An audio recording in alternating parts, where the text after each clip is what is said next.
4 of the 2021 college football season got underway last night, Thursday night, with a great game. App State with a 1-point victory over Marshall, winning 31-30. Pretty good game. And we got a whole slate of games, of course, coming up this weekend. Not the number of big games we've had the first few weeks of the season, in my opinion, but still plenty of games that are interesting, at least to me. In today's video, I'm going to talk about some of those games and give you a prediction against the spread. Let's go.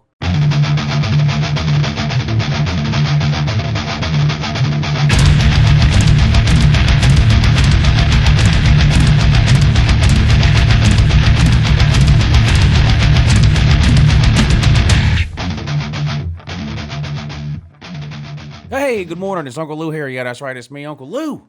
I'm live for you on LouTube today. Thanks for watching. Really appreciate it also, and tune addition to that as well. Hey, subscribe to this channel if you're not already. Did you know I post college football videos almost every single day of the year? It's true. Some of them are even watchable. You can let me know about this one in the comments down below. Anyway, in today's video, we are going to give you a prediction for some of this weekend's biggest games against the spread. Now, as usual, all the numbers that I use are going to come from BetNow. I've been using BetNow forever. I'm just comfortable and familiar with it. So if you're wondering, or if you see a number somewhere that's different than a number I use today, all of my numbers are coming from BetNow, and they're accurate as of about 1 or 2 o'clock this afternoon. All right, we're going to start with some early games kicking off at noon and go up through the prime time games. And, of course, all the times are going to be East Coast times. I'm in Georgia here, East Coast or Eastern Standard Time. 12 o'clock, LSU against Mississippi State. Now, this may not sound like a very interesting game, but there's been some rumors floating around this week that if LSU were to lose this game, they might fire Ed Orgeron this weekend. I personally find that a little bit hard to believe. Now, I made a video over the summer saying I wouldn't be surprised if Ed Orgeron lost his job at LSU after this season. I wouldn't be surprised if it happened during the middle of the year, though. I think they would wait till the end of the year. He did win a national title there a couple of years ago, and I know everybody wants to give all the credit to Joe Burrow and Joe Brady, and I'll be the first to admit, without those two, I doubt Ed Orgeron ever wins a national title. However, Ed Orgeron was the one that made the decision to bring those two in. He had to hire Joe Brady, and he had to give the okay to go get Joe Burrow out of the transfer portal. So I feel like Ed Orgeron deserves at least some credit in that regard, and I think LSU will give him the courtesy of letting him finish out the season, even if they plan on firing him. And again, I'm not convinced that's going to happen, but I do think there's a possibility that it could happen this season. There's a lot of off-the-field issues surrounding the LSU football program and the athletic department in general. Disappointing loss earlier in the season on the road at UCLA, and Mississippi State might be the worst team in the SEC West. If for some reason LSU were to catch an L this weekend, that would be a bad look for Ed Orgeron. We'll see what happens. LSU is a 2.5-point favorite in this one. Mississippi State did beat NC State a couple of weeks ago, and that surprised me. I thought NC State would handle Mississippi State, but they didn't. Mississippi State ended up winning by a couple of touchdowns. Mike Leach, kind of an up-and-down tenure so far in his couple of years at Mississippi State. Of course, the Mississippi State-LSU game was Mike Leach's first game as head coach at Mississippi State last season, and one of the more shocking outcomes of a game that we've seen in a long time. It's easy to look at LSU now and realize how far away they are from that 2019 team. But if you go back to the first game of 2020, it was a big shock to see Mike Leach and Mississippi State really destroy LSU in that opening weekend game last fall. It was just brutal. They broke all kinds of passing records. LSU just got absolutely annihilated. Don't think we're going to see a repeat of that this year. I do think LSU is much better than they were last year. Maybe not as good as some LSU fans hoped they would be. They've had some QB issues again this season. We'll see how they do this week. They're a 2.5-point favorite. I actually like LSU to win this game and cover the 2.5 points. That's not a very big spread, 2.5. I think this could be a close game, but I'm going to go with the Corn Dogs late at 2.5. Notre Dame at Wisconsin comes on at noon. Now, this might be the biggest game of the week, at least one of the biggest game of the weeks nationally. There's some in the SEC that are going to interest a lot of people on this channel. But in terms of national interest, Notre Dame and Wisconsin play a neutral site game at Soldier Field in Chicago, home of the Chicago Bears. Wisconsin is a 6.5-point favorite in this one. Notre Dame is undefeated at 3-0, but has been very underwhelming, really, in all three of their wins. Starting week 1 on the road at Florida State, where they almost lost, hold on to win by 3 in overtime against what we now know is one of, if not the worst, Florida State teams of all time. Florida State is now winless. Of course, they lost to Jacksonville State, got blown out by Wake Forest last week. that Florida State game, hard to square for Notre Dame. Not a good performance there. Struggled against Toledo. Just not a very impressive performance, not a very impressive start to the season so far for Notre Dame. But the good news is they're 3-0, right? It's one thing to struggle out of the gate and drop a couple of games. Notre Dame has been finding a way to win in some games where they haven't played well. They're not going to be able to afford to do that this week against a pretty good Wisconsin team. Wisconsin does have a loss to Penn State way back in week 1 at home for Wisconsin. Penn State might be a pretty good team, and that was a close, tough, hard-fought, low-scoring game.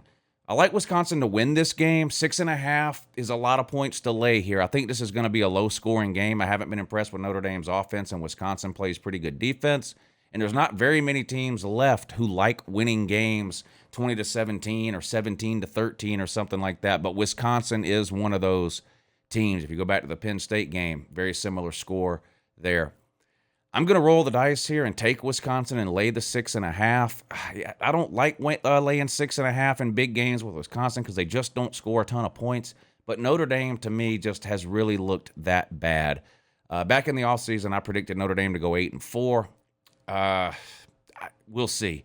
9-3, I think, is looking more likely right now for Notre Dame. Possibly even 10-2, depending on what happens with Southern Cal. I had Notre Dame losing this game.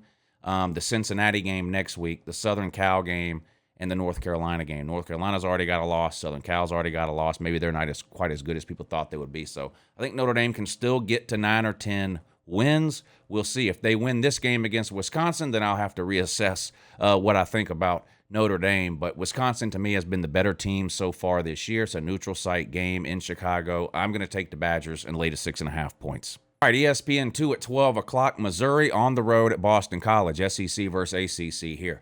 This is a weird game. If you'd asked me 2 weeks ago, I probably would have picked Boston College to win this game. But Missouri played Kentucky really, really close a couple of weeks ago, losing by 7 in a back-and-forth game. And Boston College now has lost their starting quarterback, which is one of the best quarterbacks in the ACC.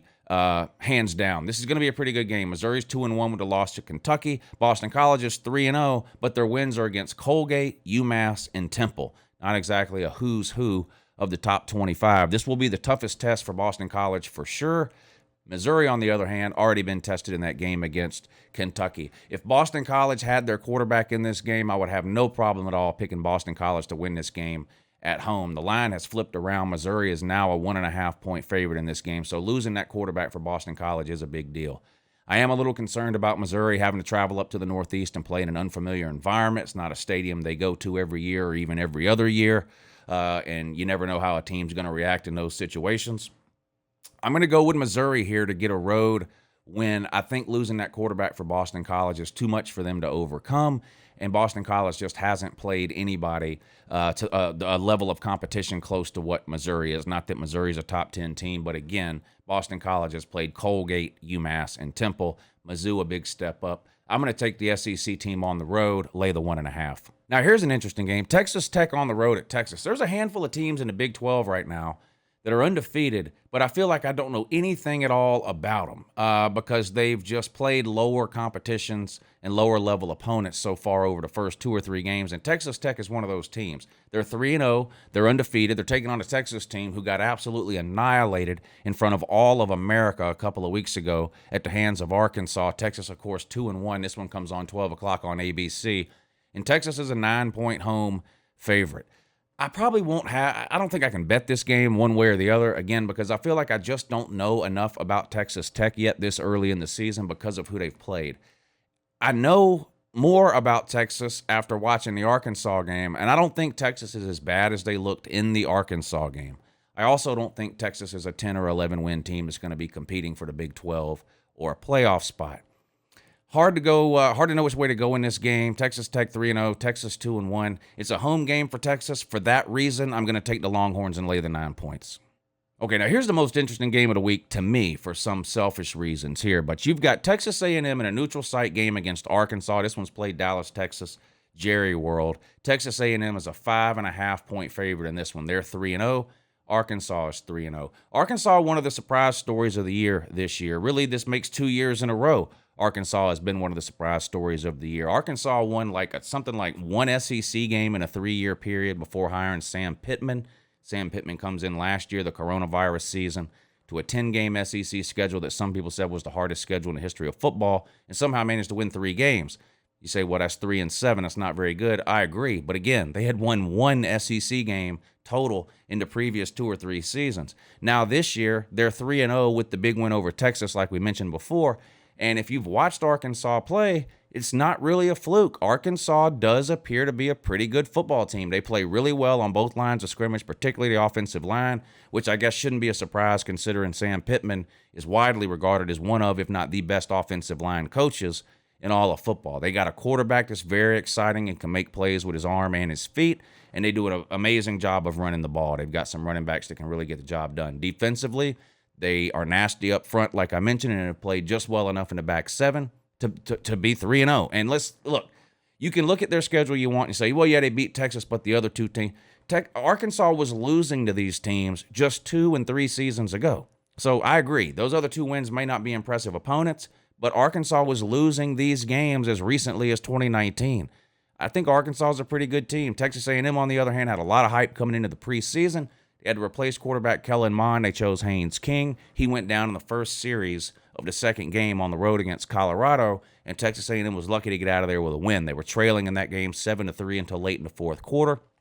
Scored a late touchdown to beat Colorado 10-7. They rebounded last week with a huge win over a nobody opponent, playing their backup quarterback, Haynes King, the starter, going to be out for a while. Jimbo Fisher versus Sam Pittman. Jimbo Fisher, obviously, the experience advantage here in terms of coaching and coaching in big games. And yes, it might sound weird to say, but Arkansas is involved in a big game in the SEC West.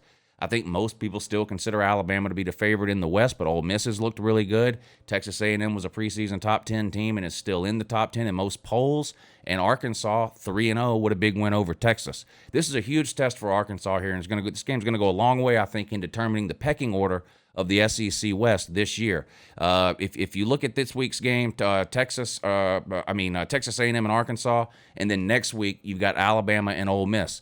The winners of this Texas A&M Arkansas game and next week's Alabama Ole Miss game are going to have a huge step forward in the SEC West. The loser is going to take a big, huge step back because the loser is going to need the winner to lose 2 games. You know how these division races work. But anyway, back to this Arkansas Texas A&M game. Texas A&M's defense, one of, if not the best in America. It's definitely top 5. They had the best defense in the SEC last year, and they returned 9 starters to that defense. Georgia's defense, for good reason, has been getting a lot of attention and credit during the first 2 or 3 weeks of this season. But if you haven't watched the Texas A&M game this year, their defense is really, really good. With or without their starting quarterback, opponents are going to have a hard time moving the ball and scoring on this Texas A&M defense, Arkansas included. I think this will be a relatively low-scoring game compared to what we're used to seeing nowadays in college football.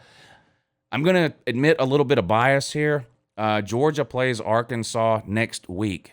I would like for Arkansas to be undefeated when that game is played. I just think it would make for a great atmosphere in Athens next Saturday. So I'm sort of rooting for Arkansas to win in this game. I very rarely root for one team or the other in an SEC game, but I do sort of hope Arkansas can find a way to pull it out.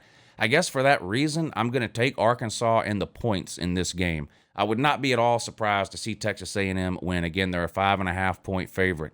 I'm going to take Arkansas on the 5.5 points and hope for a field goal type game. All right, 3:30 on ESPN. Clemson on the road at NC State. Both these teams are 2-1. Clemson, of course, with a Week 1 loss to Georgia, and NC State also 2-1. Clemson's a 10-point favorite in this game. If it was not for the Georgia Tech game this past weekend, forget the Georgia game. That doesn't even matter anymore at this point. Clemson's offense was absolutely pitiful last week against Georgia Tech. Probably the worst offensive performance I've seen from a Clemson team in 10 years, and I'm not exaggerating. It was hard to watch at times, and you say, well, it was a weather delay. That can affect things. Yeah, but Clemson was bad in the first half of that game before the weather delay. Georgia Tech outrushed them or outgained them, had more total yards. It was just one of the most pitiful offensive performances I've seen from Clemson in a long time. The line for this game prior to that Georgia Tech game would have been twice this. It would have been 20 points. Like I mentioned earlier, NC State lost to a Mississippi State team that I don't think is very good. I think could be the worst team in the SEC West, and Clemson's only a 10-point favorite. I think this is an overreaction to a Clemson offense that I admit has been borderline non-existent at times this year. I just think Clemson's offense has too much talent to continue to muddle around in the 3 to 10 point range in these games. In my opinion, they're bound for a breakout game. I know they scored a lot of points in week 2, but that was against a middle school team. They're bound for a breakout game against a Power 5 opponent. Could it be this week on the road? Sometimes when a team is struggling, it's actually good to go on the road, get out from the shadow of your fans and the home environment and kind of shake things up a little bit. I think Clemson's going to have a good game this week. I think the offense will finally start clicking. I think Clemson can win this game by more than 10 points. I'm going to take the Tigers on the road at NC State and lay the 10. Iowa State at Baylor's on Fox at 3:30. This could be a good game, too. Baylor is one of those Big 12 teams like Texas Tech that's 3-0, and I feel like I just don't know anything at all about them. Iowa State, on the other hand, is 2-1. Their loss, of course, coming to Iowa, who's in everybody's top 10 now and is in a lot of people's top 5. I've got them ranked 7th, but they are in the top 5 in some polls.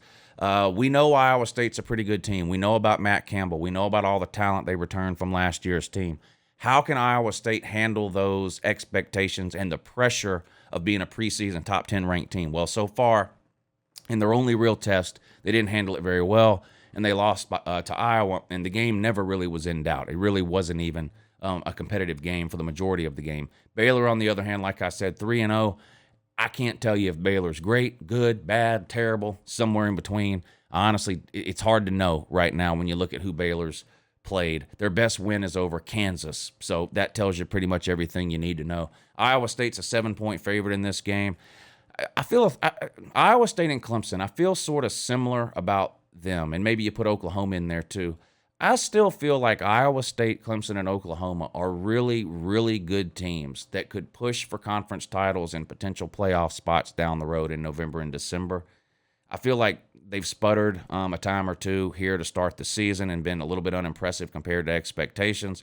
But just like with Clemson, I feel like Iowa State is due to have a really good game. Maybe it comes this week, just like with Clemson on the road at Baylor. I'm going to take Iowa State and lay the 7 points.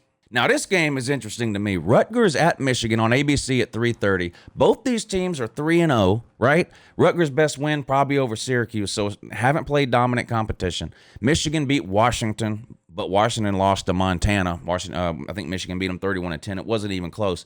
Rutgers has been impressive. Rutgers, to me, is a lot like Arkansas. Rutgers was pretty much in the toilet of the Big Ten for years and years and years, puddling around, barely making bowl games if they made one at all.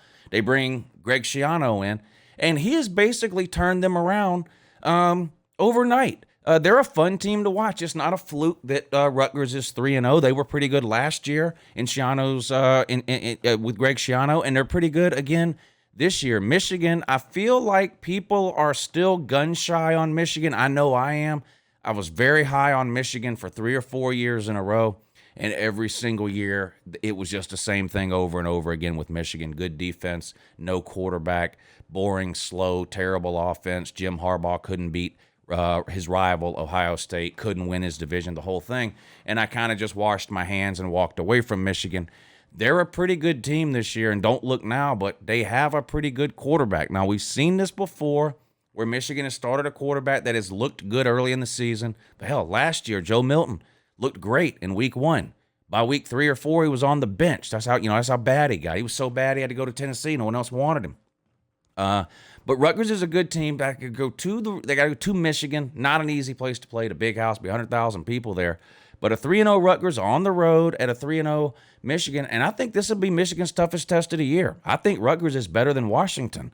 Who would have thought that at the beginning of the season? I think this has the potential to be a pretty good game. Michigan's a 20.5-point favorite. Now, I do think Michigan will win this game, especially with it being at home.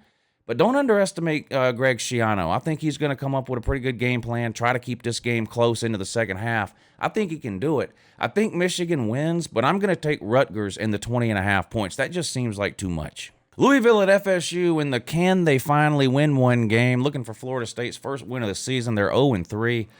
Probably the worst Florida State team in my lifetime, maybe one of the worst in program history. A horrible loss to Jacksonville State in week 2, blown out on the road last week by Wake Forest. Louisville, on the other hand, 2-1, their only loss. Not loss. They beat Central Florida, which is a pretty good win. They lost to Ole Miss, which is a team I think that everybody is starting to pay attention to now. They got blown out by Ole Miss. But they beat a pretty good Central Florida team last week. They sit at 2-1. Louisville's only a 1.5-point favorite on the road at Florida State. I don't see how you can bet on Florida State right now. I really don't. In my opinion, right now, when it comes to Florida State games and gambling, you either have to not gamble on the game, not bet the game, not play the game at all, or you have to take the other side. You just look too stupid if you pick Florida State and lose. You pick Florida State and you lose, people are just going to be like, well, what'd you expect? It's Florida State. I don't know if I'll put any money on this game or not, but for the purposes of picking games for this video, I'm going to take the road team, Louisville, and lay the 1.5 points. Florida State's in the mode now where they're going to have to show me something before I become even a little bit of a believer again in Florida State. They're going to have to do something. There's no way I'm picking Florida State against a spread. Look, if you look at Florida State's schedule, there's only one game on there where they probably, it's hard to believe. That might be the only game they're favored in. It's an FCS team or group of five, whatever it is. Florida State could seriously go 1-11 this year. I just can't bet on Florida State until they show me something, and so far they haven't shown me nothing. Give me Louisville. I'm going to lay the 1.5. There you go, 6 o'clock over on the Pac-12 Network. Good luck finding that. UCLA on the road at Stanford. This is a classic case of overreaction, in my opinion. I think Stanford's a terrible team. Now, I know they beat the Badoo out of Southern Cal a couple of weeks ago and cost a man his job, Clay Helton, but generally speaking, I just don't think Stanford's very good. They took a beating in week 1 at the hands of Kansas State. UCLA, on the other hand, was everybody's darling after 2 weeks. They had beat LSU. They were on top of the world. You know, they were going to challenge Oregon for the Pac-12. And they came out last week and lost a game. So you got Stanford sort of riding that wave where people still remember them destroying Southern Cal, and you've got UCLA coming off a loss, and people are going, oh, well, we overhyped UCLA. I guess they're not any good. This is overreaction here. UCLA is only a 4.5-point favorite against the tree. I don't think Stanford's a very good team, and I do think UCLA is a pretty good team. They lost to Fresno State. Fresno State, they might only lose the one game. Fresno State lost to Oregon in week 1 by 7 points. Oregon beat Ohio State on the road. Fresno State's probably going to be 11-1 at the end of the year. Nothing embarrassing for UCLA losing that Fresno State game. I think UCLA and Chip Kelly go on the road to the tree and give them an absolute beating. This 4.5's nowhere near enough, in my opinion. Give me the Bruins, lay to 4.5 points. Oh, Tennessee at Florida. Boy, people lined up waiting to watch this game, aren't they? 7 o'clock over on ESPN. This is insane right here. Listen to this line. 19.5. That's right. Florida is favored by 19.5 over Tennessee. Hard to believe. I think Tennessee's got, what, one win against Florida in the last 15 or 16 years, something like that. They're not getting their second win this weekend. Tennessee is bad. Florida is not bad.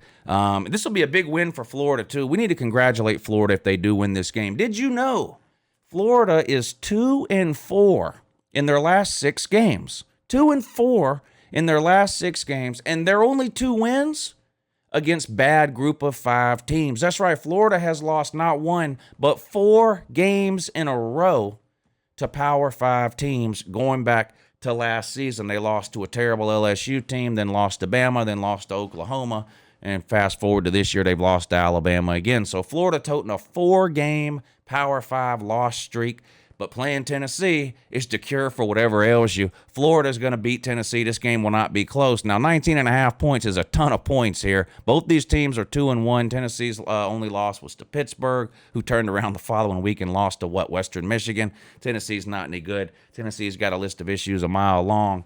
And one of them is the fact that they don't support the military. They just canceled a game with Army because they're scared of losing, basically. They don't want to lose. Of course, we know you would lose. Of course you would lose to Army. You don't want a repeat of the Georgia State situation, so you pay Army $500,000 so you don't have to play them next year. That's sad. That's sad. I'm sorry. And now you're going to pay Akron $1 million to come in Army's place. So basically you paid $1.5 million all in all to swap Akron for Army.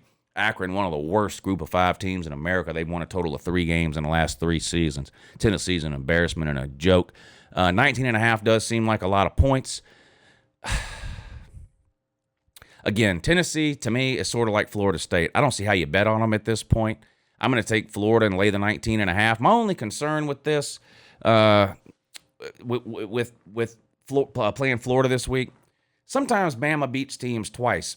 Well, what I mean is that was a close game last week, emotional game. Florida had a chance to win in the 4th quarter, fell short.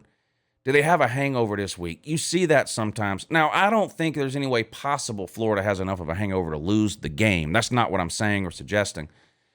But this game could be close in the first half if Florida is suffering from some kind of a hangover from last week. Now, whatever you think about Dan Mullen, he's been a head coach for a long time, and he's lost a lot of big games. So you would think he would be comfortable and familiar with getting his team on to the next game. Is Dan Mullen 2-29? 2-29 against top 20 teams? Jesus Christ. Give me the Gators. What about Nebraska at Michigan State? Michigan State annihilated Miami last week. Nebraska's not any good. We already know that. They've lost to Illinois and Oklahoma already this season and beat some nobody. Michigan State's 3-0. Michigan State, like Arkansas, a big surprise this year in college football. Mel Tucker's really turning things around at Michigan State. Again, if you watch Michigan State play, their 3-0 record is not a fluke. Michigan State plays good football. They run the ball. They're tough on the lines of scrimmage. They play pretty good defense.